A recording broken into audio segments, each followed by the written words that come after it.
No, it's all yours. I'm going to touch it. That's it's feel cute. It's cute in it. I can't touch it, please. Yeah, moisturizing.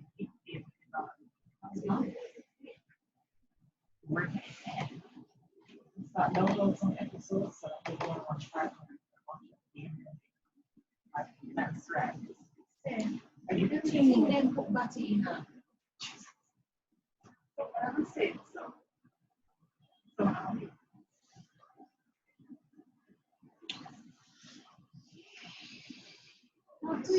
and the cultural aspect of sexual wellness. So let's start with the medical aspect of sexual wellness. The definition of sexual wellness, well, based on the WHO, we go with the WHO definition, and it pertains to an individuals who healthily and with absolute knowledge engage in sexual activities for pleasurable purposes and for, let us say, propagation of the species. So that's two of the main reasons why we would opt to have optimum sexual wellness and sexual health. And let's talk about sexual wellness as it pertains to men versus women. So for females, I believe sexual wellness is a very, very, very important topic to always have in mind, because as we approach our 40s, when I say our, I mean me, because I'm a female too, as we approach our 40s into our 50s, we enter into our premenopause years and our menopause years. And because theoretically our quote unquote eggs in our ovaries are not as young as nature would like it to be, those years are years where the sexual desire, sexual attention in many women start to wane. And that is specifically due to the fact that nature does not appreciate the older eggs in the population, so to speak, and literally tries to remove the older sources of eggs to make way for younger sources of eggs, which are younger women. So sexual wellness is something that women really have to pay attention to, because if they don't, what can happen is that nature can literally eliminate you from the population. Sorry, my light just went. The light on the thing. No worries.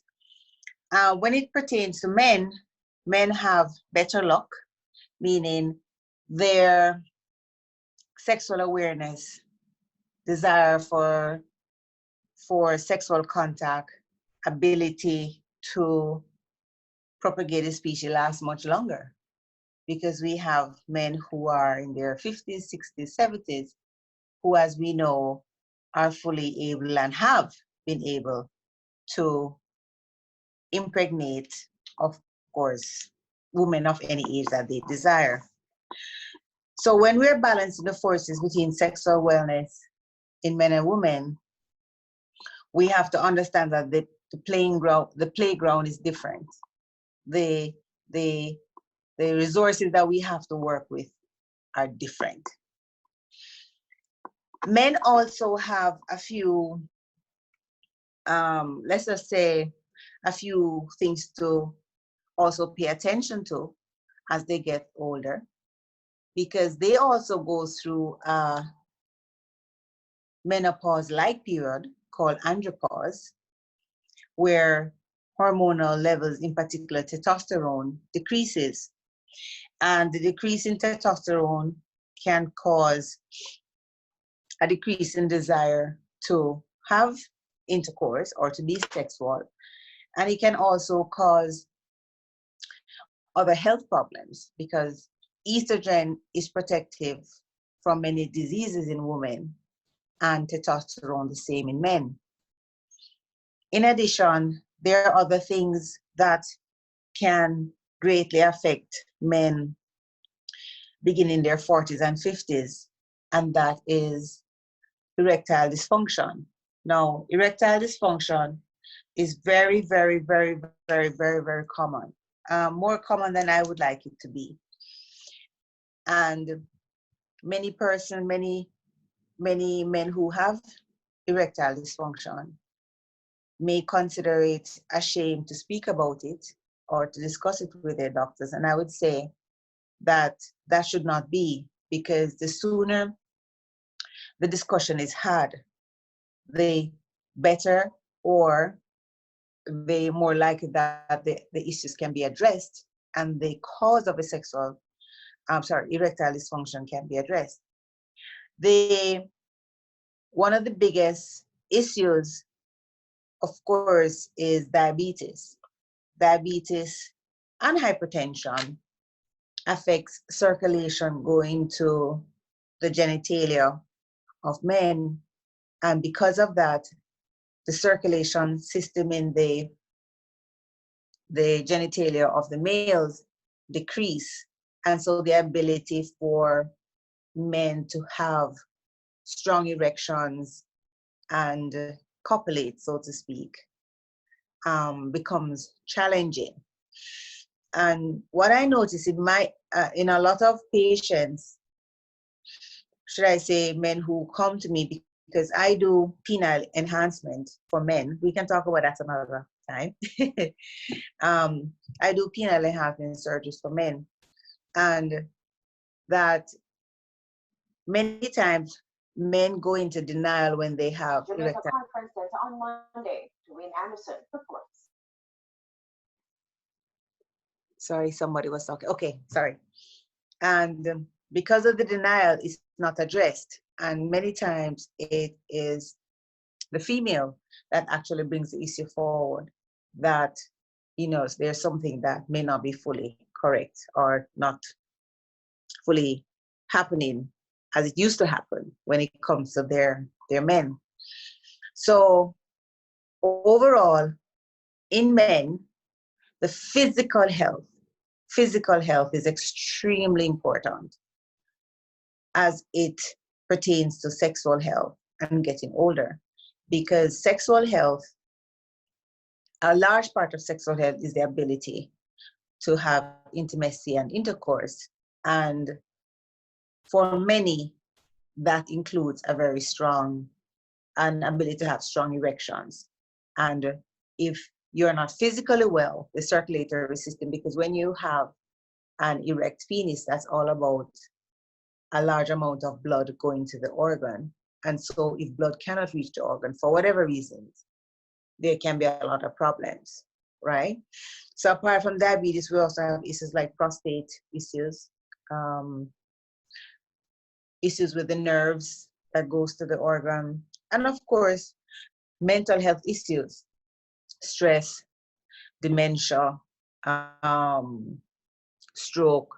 A lot of things can happen that can cause erectile dysfunction. And what I would say is, as soon as that is noticed by either or males or females of the males, it should be addressed and a conversation should be had with your physician. For women, our challenges are mostly focused around vaginal dryness, which in some women is very, very, very, very painful.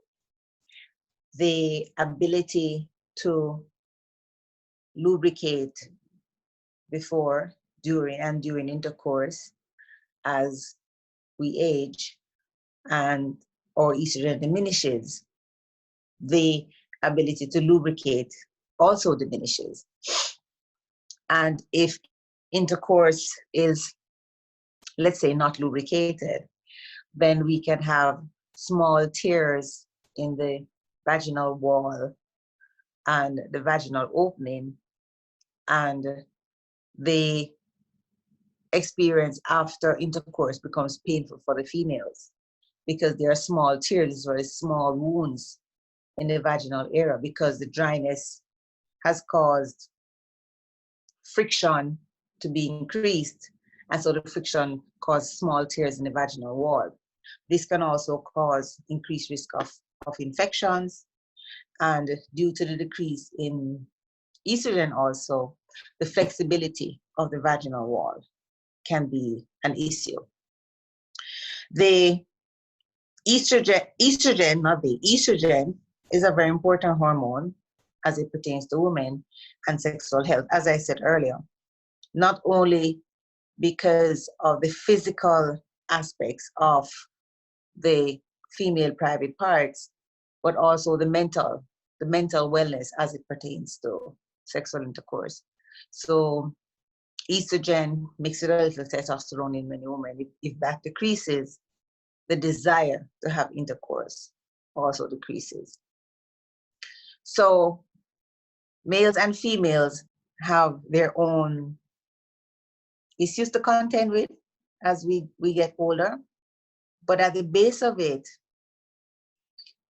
I would say to prevent most of what can happen as we age and want to prevent effects, negative effects on our sexual health, we have to ensure that we are having a lifestyle that promotes sexual wellness. And of course, healthy lifestyle, everybody knows about healthy lifestyle. When I'm talking to my clients about healthy lifestyle, I'm like, there's very little new stuff I can say to you because all of us know that it involves eating right, eating healthy, watching the portion of meals we eat. Exercising, physical activity is very, very important, and particularly for men that has to maintain circulation, women also, but in particular for men who have to maintain circulation to their genitalia. And exercise does prolong or encourage or support a healthy circulatory system. And so physical activity is very important. In female, physical activity also provides a fair amount of endorphin productions. And as many may know, endorphins are our para-sexual hormones that is able to have us feel good and actually place us in a frame of mind to be able to want to continue with sexual desire. The proportion of chronic illness in our population in Jamaica is very, very, very, very high. Very, very, very, very high. I'm sure probably everybody on this call or this in this meeting knows a few persons with diabetes and hypertension. And if not, they themselves, you yourself, may have diabetes and hypertension. It's a big problem in our society, in particular populations of color. And it all has to do with the fact that we overeat. We're not making as healthier options for what we eat. Not only eating large, we're not only eating too much, but we're eating too much of the wrong things, and we're not exercising enough. I sound cliched, I know, because we all know that, but I still have to say it. Another thing I must say is that abdominal fat in men, very, very, very, very dangerous. Very, very dangerous.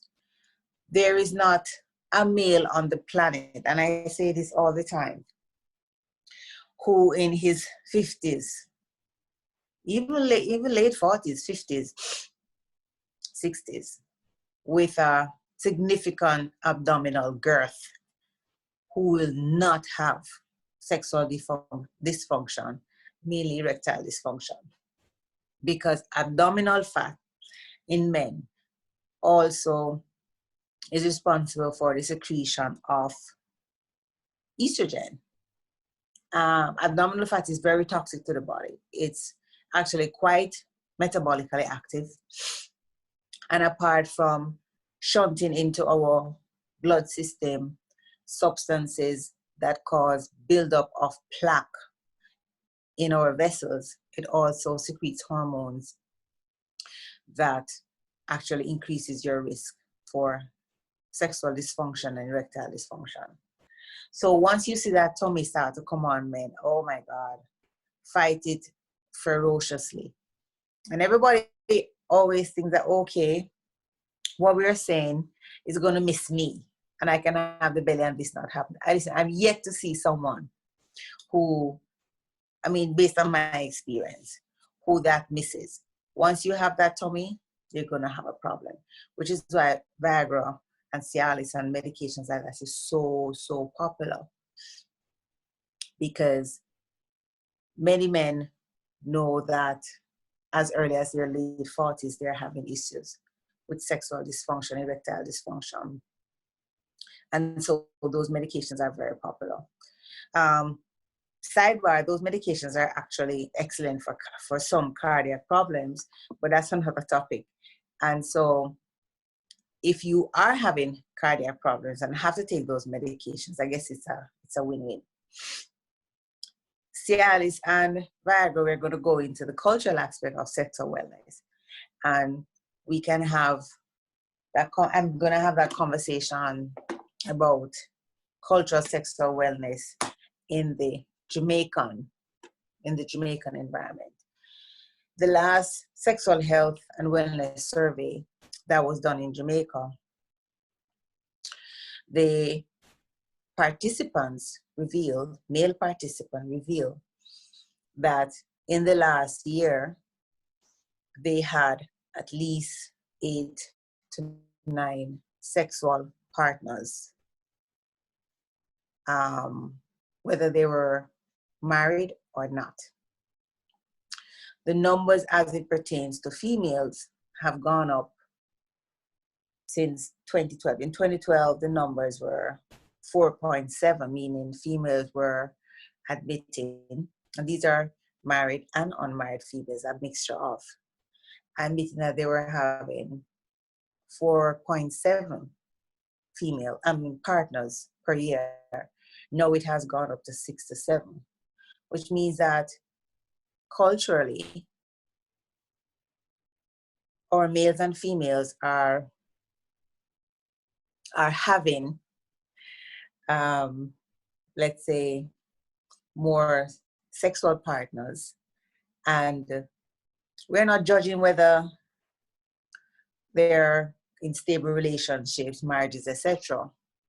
But that lends to other situations that the public health system has to take care of, such as prevalence of STIs and other challenges that we have to face when we have a population with such a high incidence of multi-partner relationships.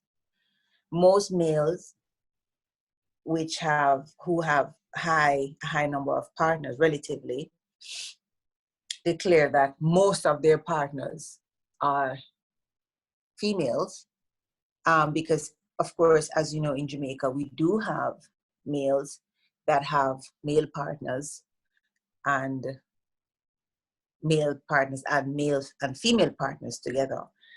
But in females, the proportion of female partners is actually very significant. And there was a survey done a few years ago, and I'm going to share the link with the president, where they surveyed women at the University of the West Indies and their partners, and there was around 67% of females that admitted that in addition to their male sexual partners, they also had female sexual partners. So the landscape, maybe the landscape is not changing as much as we might think, or as I might think. It's just that now we might be asking the targeted questions and the questions that will elicit the answers that we are getting. So the cultural awareness of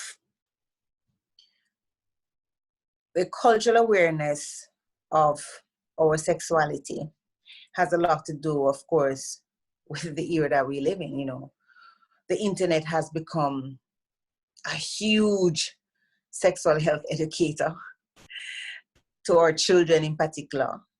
I was having a conversation with somebody today that what is being learned on the internet, what is being seen on the internet by our children is so astounding, so shocking, where even our kids think that they know everything and they can even tell us, educate us. And so we have to stick closer to our children to ensure that they're also being educated. I mean, you can't force them these days to do things, but you have to make sure that they're educated and they have a knowledge of what sexual wellness and health is about.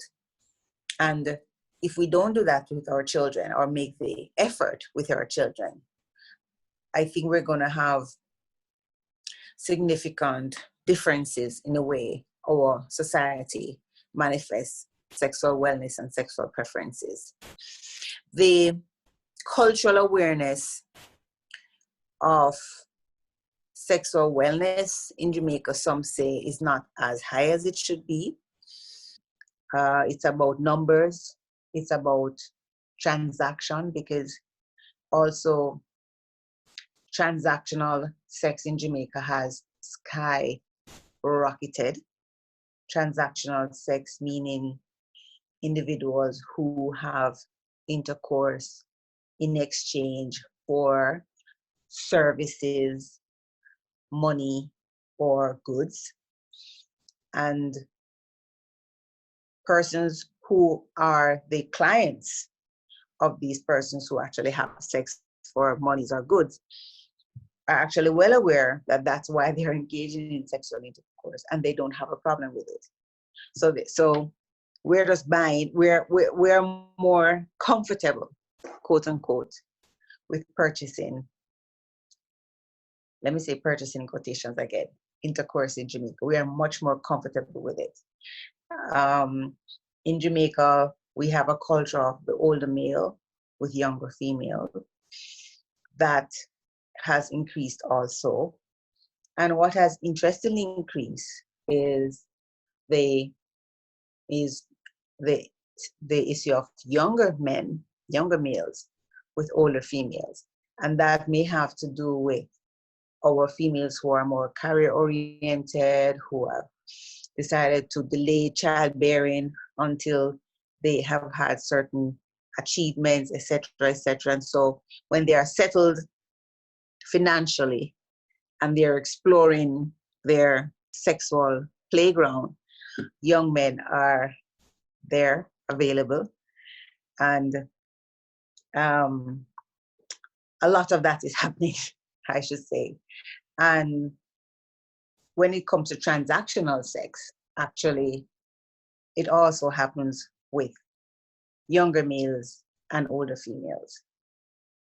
So as not to be the bearer of doom and gloom news, I believe, though, that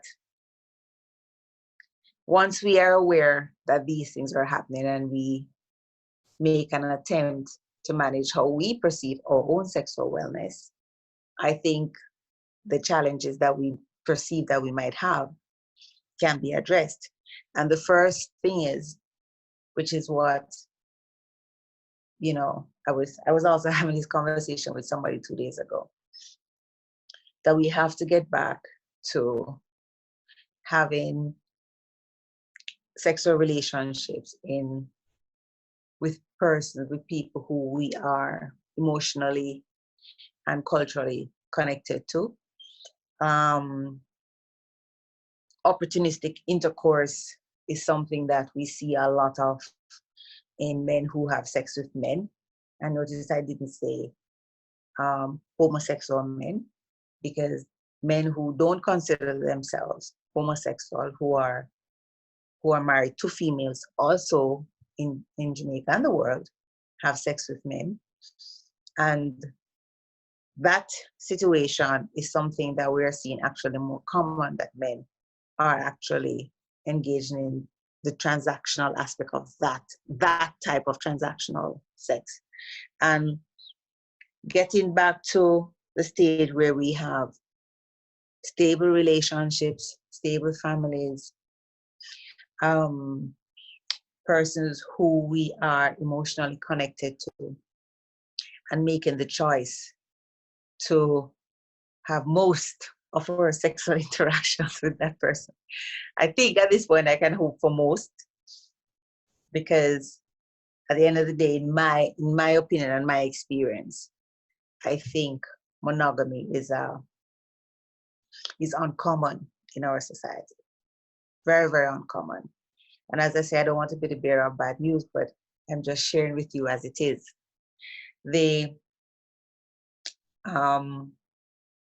Some persons say monogamy is not natural. We could have that discussion another time. But at the end of the day, stable relationships with persons who we are building futures with, building families, building financial empires, building, making plans with for the future. I think not only being sexually connected to individuals like those, our partners, our spouses, will help. It takes commitment, it takes dedication, it takes a lot of communication between individuals. The relationship aspect these days, and maybe my clients, and I'm not a counselor or anything. I'm a cosmetic surgeon, right? So I'm not a counselor, but so many of my clients are having grave communication issues in their relationship, grave problems. In the COVID lockdown the other day, so many persons were saying, oh my God, I have to now see my husband every day and I have to see my wife every day. Oh, what a disaster. Oh, what I'm going to do, I'm like, no, let's not say that. Now is an opportunity that we're going to see our spouse every day, to actually open our hearts and minds to new activities, to new ways of communicating, to dealing with issues that we might not have dealt with, and to make relationships better and more powerful. I'm not sure how many persons did that, but I hope many persons did take advantage of that. So stable relationships, that is very important. Although in Jamaica, men, I believe, not only I believe, it's proven that men are under great cultural pressure, peer pressure, to have multi-partners, as they say, bag a woman. And men will say that it is something that society, if you're not having that, then, you're not the man. And it takes a huge level of maturity and knowledge of self, not to understand that you have to choose the path you want and the path that you need to take. As it pertains to females, what I'm seeing a lot of is, I think many females are depending a lot on men, on our males, to make relationships work. And I'm not saying all, I'm saying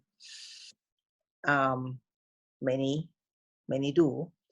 And just as how females have our strengths and weaknesses, male have strengths and weaknesses, and it's important that we decide, what our strengths and weaknesses are, and put those in the relationship, mix it up and see who does what, who is strong at this, who's weak at that, so the relationship can work and there can be like a symbiosis.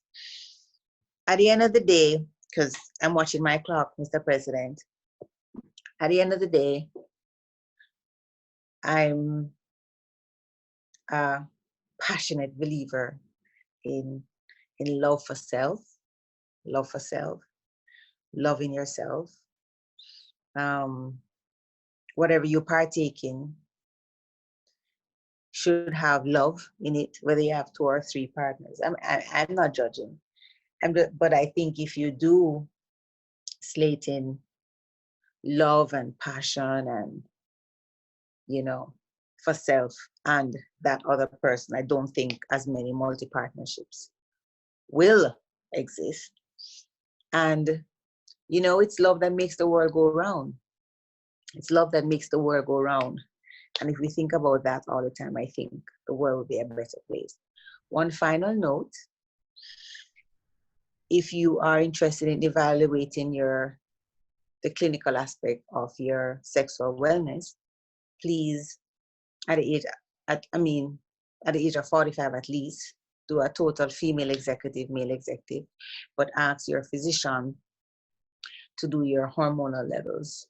Your hormonal levels will give you a fair idea of what your sexual viability is or is becoming. In males, make sure you do your prostate test. And of course, in females, consider hormonal replacement, in particular, bioidentical hormone replacement. So I think that's my time, Mr. President. Okay. We can go on for a little bit, but I wanted to say to everybody that I really wish for you all in your endeavor for sexual wellness, magnificence and amazingness and pleasure and love and awesomeness. And whatever you do, do it 100% and make the effort 100%. And most things will work out, I think. Thank you so much. I think we have some time for some question. Are you able to entertain your questions now, Doc? So, Absolutely. all right. So, can you do that by indicating, by raising your hand, so we can identify who's the person that needs to ask a question? All right. So we have okay. Closer, you can go ahead. Thank you, President. Your name is actually Kemi. It's Kemi. IPP. I realized yes. You. Thank you very much. Good to be here. Yeah, man. Just a quick question for Doctor. You mentioned a study at the university, right? Is it reasonable to use that study at the university to form a general opinion of the population? I'm not too sure that age group or that style is a true representation of the population. And the other question I want to ask is that, just to clarify, in the Jamaican culture, the men, you said steamed fish and okra and all those things. Do those things really affect the sexual strength of the male? 2 very excellent questions. If I did sound as if I was generalizing that study made at the University of the West Indies, I was not. So let me apologize if it sounded as if I was doing that. The point I was trying to make is the study was done in women in tertiary institutions, and it's just to get an idea of where they are at, not the general population. So we were just talking about that group of women. So thank you for that question. When it comes to herbs and etc., one of the most common things that causes liver dysfunction in Jamaica is the combination of herbs, a lot of herbs and bush tea medicine. And sometimes when I write down how many bush tea and herb and supplements people are taking, it's tragic. And the body, in particular the liver, is not able to excrete it. And so we have problems with the liver. But when it comes to things like okra, etc., it's all a part of eating healthily. Okra we consider as a low carbohydrate food option with minerals and nutrients that are good for the body. And so any food that is going to give you that is going to contribute to sexual wellness. There are very, very few foods in particular that have been proven and open to being proven wrong, have been proven to increase sexual health. But on a whole, healthy food, dense foods that are nutrient dense, with the sugars and oils, will of course contribute to circulation, and that will of course help and increase your sexual ability. Thank you very much. You're welcome.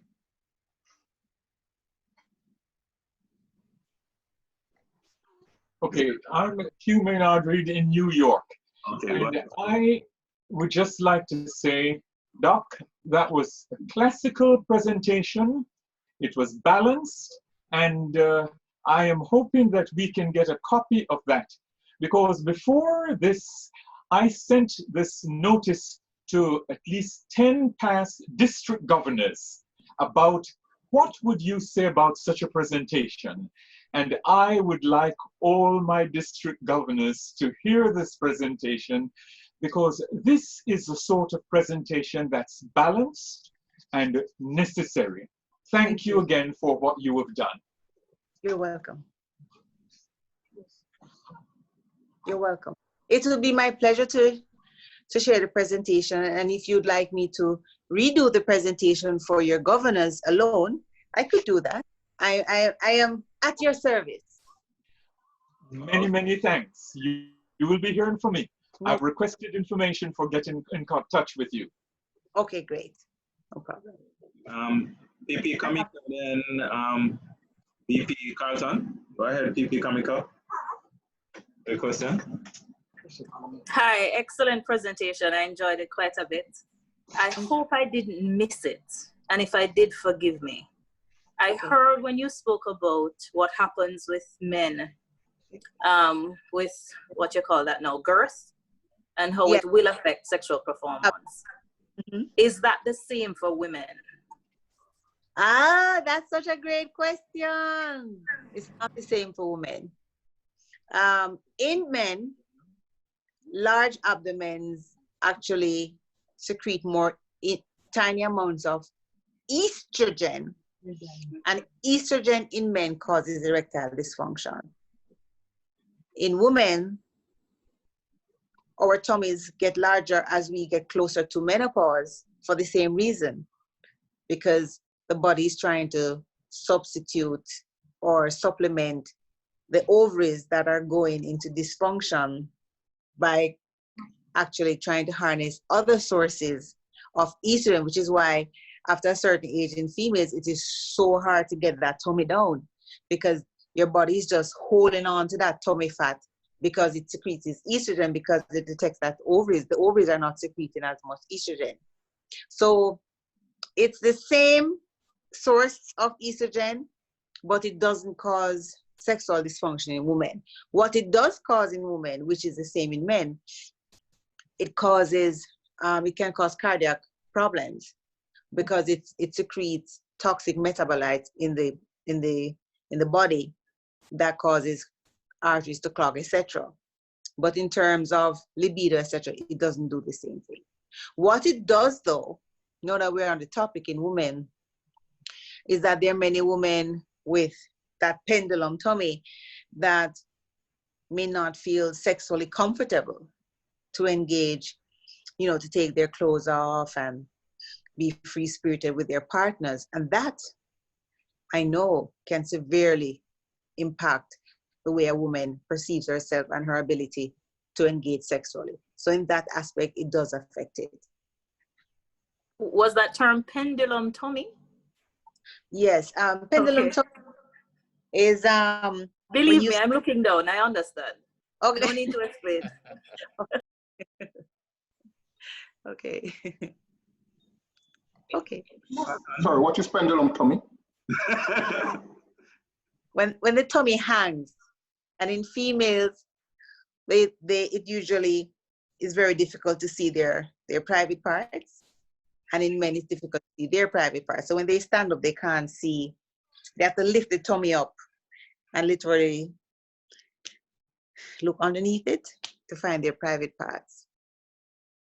And as a cosmetic surgeon, listen, one of the things that when I do liposuction of the tummy, one of the first things that the lady said, oh my God, I can finally see my pum pum. Sorry, I don't know if that's a word I can use here, but that's what they say to me. God, Doc, I can finally see my vagina. And the men say, oh, finally I can see my penis. And it looks bigger too. I'm so happy to see it. You know, that's what they say because the tummy hides it, literally hides it. Okay, we're all adults here, Doc, so. Okay. Jamaican, so the parlance is what we're accustomed to. So, VP Carlton, you can go ahead and ask a question. And we have time for one more question after that, and that person is Horace. So go ahead, VP. Good night, Doc. Excellent presentation. Good night. Okay, how is you say where exercise is good and we should exercise? Somebody who does like a lot of cardio, like running or riding a bicycle and does it like excessively, how does that affect one later on? So would you be referring particularly to bicycle riding and the And male running as well? Some, yeah, both. Well, I've seen studies on cycling actually compressing the prostate and causing prostate congestion, and that may lead to benign enlargement of the prostate. I don't know how true that is because in Jamaica, benign enlargement of the prostate is very common in Jamaica, and our men don't engage in a lot of, the proportion of men that ride bicycles is not a huge proportion, I think, as someone who used to cycle obsessively. But generally, cardio, which is running, skipping, jumping, cycling, is always going to be very, very, very helpful towards keeping your blood vessels healthy. And once your blood vessels are healthy, they're going to keep open. And once they keep open, they're going to send blood to your penis when you need it. And if blood is going to your penis when you need it, you're always going to be able to have that strong, powerful erection whenever you need it. So exercise in any form is always good. Thank you. Okay. I see a request for more questions. So with the permission of the members, we want to extend the meeting 10 minutes. We can accommodate some more questions because these are very important pressing matters. And so we should just take the opportunity to get our question answered. And I have Collins. Could you go ahead? Good evening, everyone. Good evening, Doc. Good evening. Yeah, very good presentation. I mean, after that part about the girth, reaching 40 to 50 to 60, yes. I really value the gym more and more each time I think about that. Yeah. Yes. So, what I wanted to ask, I know for males, sex has a lot to do with blood flow. But yes. For females, how does diabetes affect their sexual wellness? Oh, that is such an amazing question. Because diabetes, in addition to affecting, so diabetes affects circulation in the entire body. We're talking about the male genitalia, but it affects circulation to the brain, to the heart, to the ovaries, to the kidneys, to the liver, all the organs. And in females, if we have decreased circulation to the ovaries, we're going to have decreased production of estrogen. If we have decreased circulation to your thyroid, you're going to have decreased production of thyroid hormones. If you have decreased circulation to the brain, we're going to have our sex center in the brain, which is the hind brain, have less circulation. So that is how it tremendously affects women in that the organs that support their sexual wellness decreases in viability because the circulation to those organs decreases in viability. Apart from that, the vaginal walls are a very important part of sexual interaction, in particularly for non-same-sex women.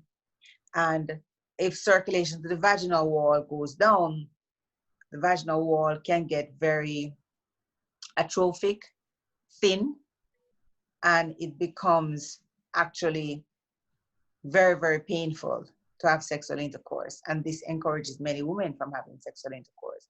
And diabetes can do that. Also, if you're diabetic, high blood sugar levels also directly impact cells. So we call blood sugar, blood glucose, the M16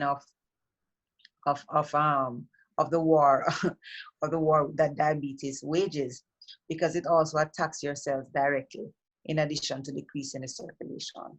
So for women, it's even a more dramatic, it's even more dramatic because it affects all their organs. In men too, but in women, it's even more dramatic because their estrogen level, which protects them, decreases sooner in women than the testosterone levels in men. So that is the challenge that we're having. Okay. Maurice, Rotarian Maurice, go ahead. Yeah, excellent presentation.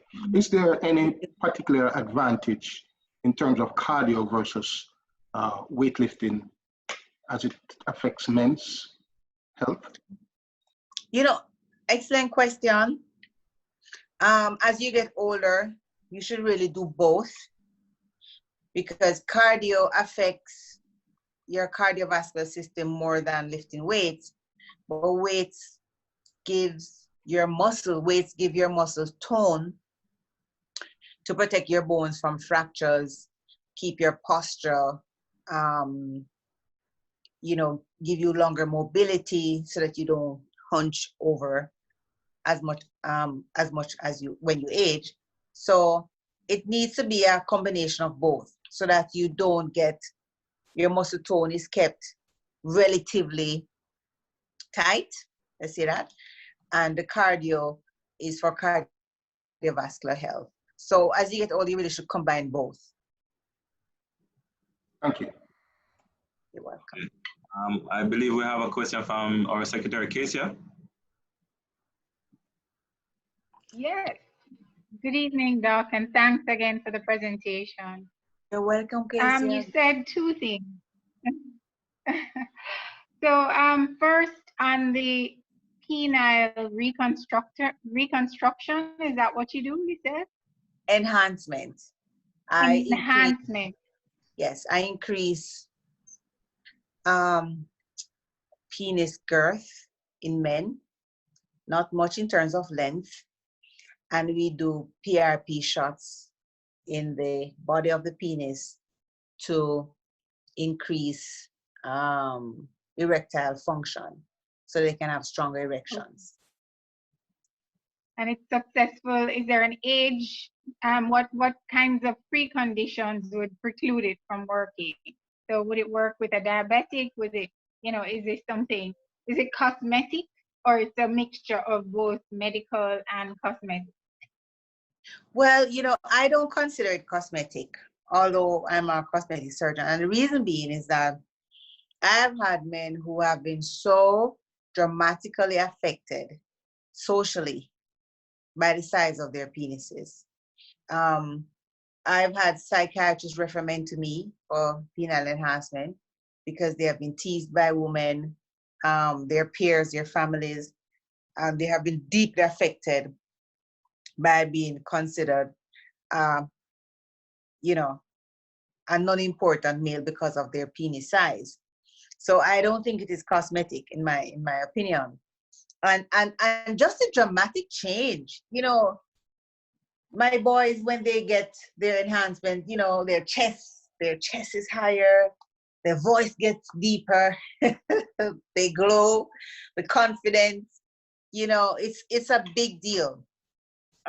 When it comes to age, there's really no age limitation on it, but of course, as you get older, the chances of one session working in terms of PRP shots is unlikely. So the younger you are and you just want to maintain, because some guys just want to maintain, then of course it would have more effect. But older men would probably need one or two treatments. Conditions that might preclude it, of course, all cancers. We're not going to be fixing your penis and you're dying from cancer. And certain immune system issues would preclude you from getting it. Right. One quick question, one last one. Something that struck me was the sex with same partners but not homosexual. You mentioned that. Right. But it's the transactional sex, etc. Does that, you know, because sometimes in relationships people believe that it helps, you know, sometimes. Is that a part of the whole wellness philosophy where, you know, sharing partners or moving outside of the norm, or what's your take on that? So just to make sure that I'm getting the question correct. So you're asking if men having sex with men outside of their stable relationships can actually improve upon their current relationship. Is that what you're asking? Yeah, is that a wellness, is that a part of the, and not just men, but same, you know, women doing the same thing, right? Is that, because this is something people don't talk about, really, in terms of, you're in the industry, so it's just very ideal to the average person. So Jamaica is a cornucopia of sexual preferences. A lot of persons do swinging, do threesomes, orgies. To me, that's their preference. The jury is still out on whether it builds sexual wellness, but most people find it fun and pleasurable, and they love it.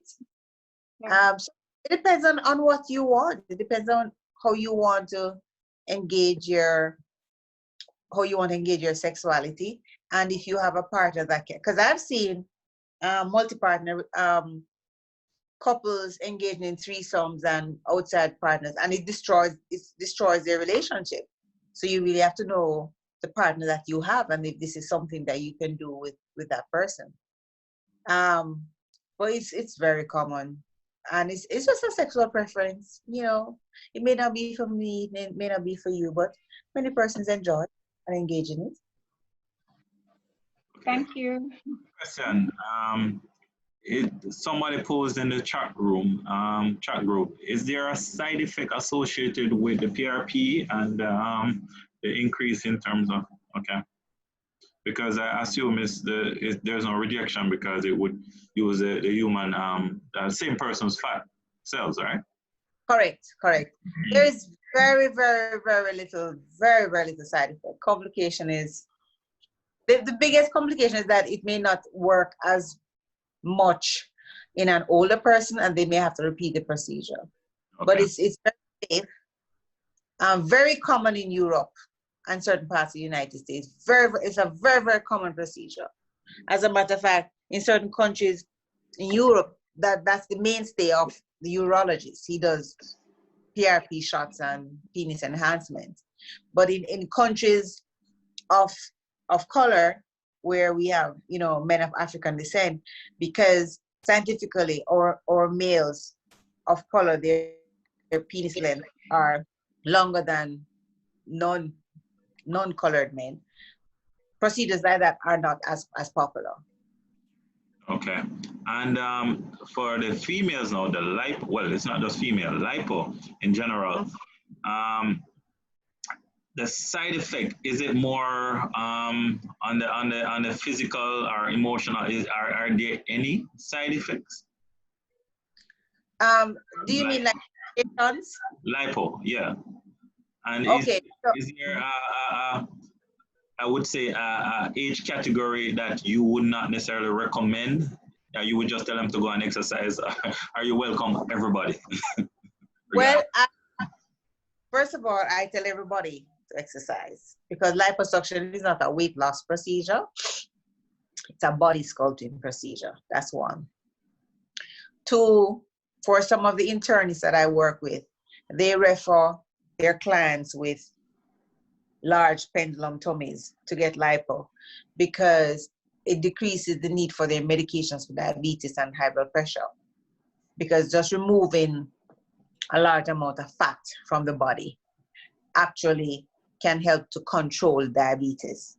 In terms of age for liposuction, it really, I mean, after a certain age, many persons are not going to want liposuction anyway, but if you do, there has to be medical clearance in terms of cardiovascular clearance. Is it safe cardiovascular? Is your heart okay? Are your kidneys okay?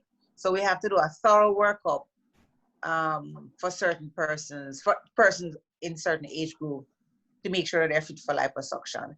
I mean, like any procedure, liposuction can have complications. I mean, it's a very safe procedure, so the complications are less than major surgical procedures.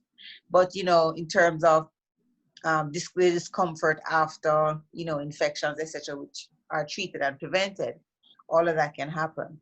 But apart from that, 2% liposuction, which is what most of us do, is actually quite safe.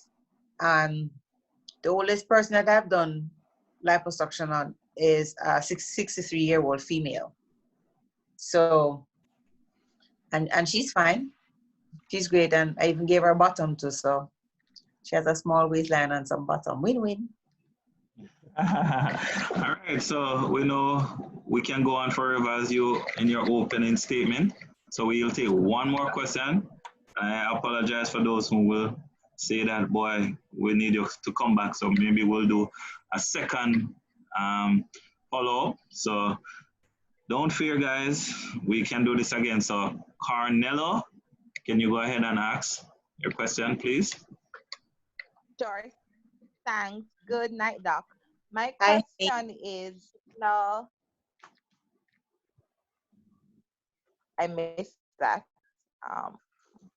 In an otherwise, for females living healthy lifestyle, how does sexual inactivity impact a female approaching menopause in terms of future sexual wellness? So does inactivity impact future sexual wellness? Huge. Huge. Huge. I literally see females in my office and they're talking. And I'm trying to figure out what the hell is wrong with this person. Sorry. I mean, what is the matter with this person? And at the end, the only thing I can say, you know, I think you need some good body, I swear. Because that's the only thing I can come up with. Because the least sex you have, the least sex you will get, right? The more sex you have, the more sex you get.